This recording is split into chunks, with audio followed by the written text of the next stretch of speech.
Tots TV was essential viewing for any 90s kid.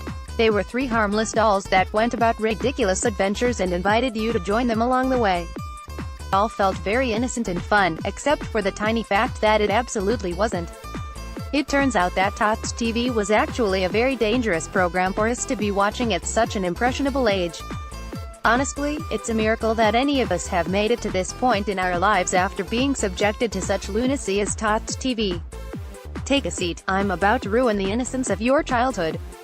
1. You can own a house when you are toddler and live there alone with your toddler friends. Tilly, Tom and Tiny had a substantial house in the countryside with a stunning thatched roof. They were the sole occupants of that house, which had neither a sniff nor a trace of any legal guardian present. Insanity aside, how did they pay for the house? Were they renting? Was it an inheritance? Not once did the show even so much as touch on the financial implications of owning a house. The three of them were unemployed, with little to no skill set between them, yet they were living it up in a luxurious cottage together. Boy, did I get a surprise when I grew up and learned that the generations before me had destroyed the housing market beyond repair, and I have precisely zero chance of ever owning my own property. The correct way to walk is with both feet off the ground at the same time. Apparently, on the rare occasion that we actually got to see Tilly, Tom and Tiny's legs, usually just in the opening credits, it would become apparent that they walked strangely.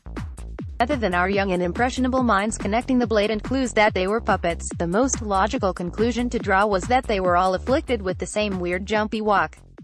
That's probably what bonded them in the first place, we thought to ourselves as we tried to mimic their bizarre hops through town, as our parents shouted at us for holding everyone up. Walk normal, you weird doll creatures. You're poisoning the minds of our impressionable youth. 3. Being a peeping Tom is a perfectly normal way to pass the time when they were out and about in the real world. The three puppets would regularly observe other people's behavior. They'd always perch themselves behind some sort of obstacle to stay out of sight while intently absorbing the actions of others. It was weird and they were creeps, but the show made it seem okay. In reality, if you took it upon yourself to hide in the back of Daddy's car as he drove to work, you'd end up learning that he had a secret McDonald's addiction, fondness for hard rock music, and another family that he went to see during the day. Banter. 4.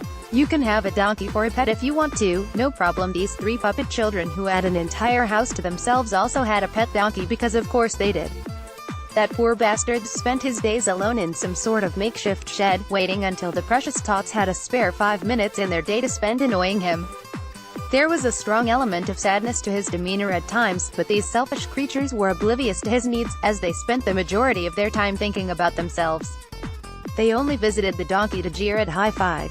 Puppets need glasses too. Apparently this was probably some clever strategy to encourage children with glasses to actually wear them, but it honestly did more harm than good. Countless impressionable viewers had it ingrained into their minds that it's possible for inanimate objects to have bad eyesight. Someone probably took their toaster to an optician's and wasted the poor optician's time. Apologies madam, but I saw on Tots TV that puppets can wear glasses, so I've brought this bicycle saddle for a checkup. 6. Hair comes in a variety of colors and textures. Aside from the fact that the French girl is pale, ginger and blatantly Irish, Tots TV misled the youth of the 90s into thinking that hair could naturally be red, green or blue. This is why nobody can commit themselves to one singular hair color these days. We were lied to, time and time again. I've spent thousands trying to copy their short dreadlock type of hair only to bankrupt both myself and my family, along with ruining my roots. It was and continues to be an epidemic. 7. Girls should carry a recorder at all times. Tilly permanently had a recorder around her neck at all times, presumably in case a trad session was to break out unannounced. That plastic bit of musical wonderment never left her sight, and it was brought out at every available opportunity. They should have put a purse or a tampon around her neck. That would have been a useful lesson for girls.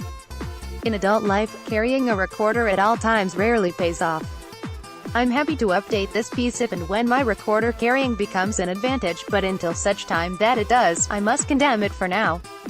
All images via ITV share.